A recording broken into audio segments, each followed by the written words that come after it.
failed to have their back. We'll make sure that they have the help their citizens need and they can continue to defend themselves.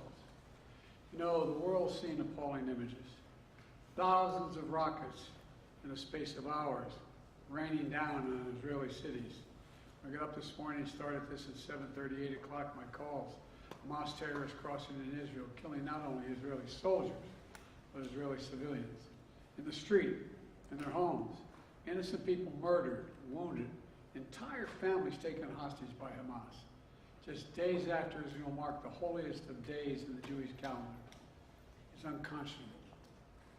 You know, when I spoke with Prime Minister Netanyahu this morning, I told him the United States stands with the people of Israel in the face of these terrorist assaults. Israel has the right to defend itself and its people. Full stop. There's never justification for terrorist attacks. And my administration's support for Israel's security is rock solid and unwavering. Let me say this as clearly as I can.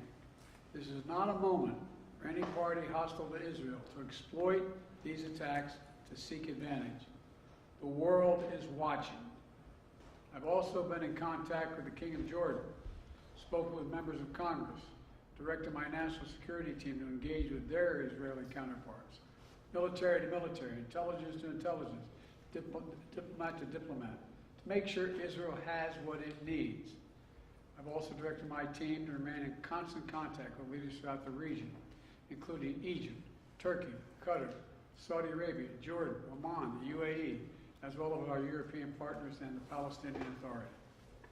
It's also a terrible tragedy on a human level. It's hurting innocent people. Seeing the lives that have been broken by this, the families torn apart, it's heartbreaking.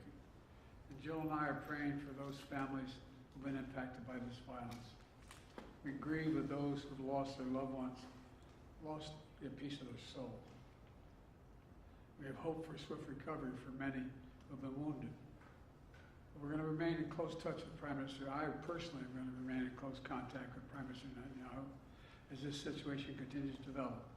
And let there be no mistake, the United States stands with the state of Israel, just as we have from the moment the United States became the first nation to recognize Israel 11 minutes after its founding 75 years ago.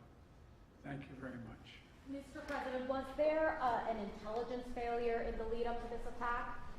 Mr. President, can you tell us what PV asked you specifically for support?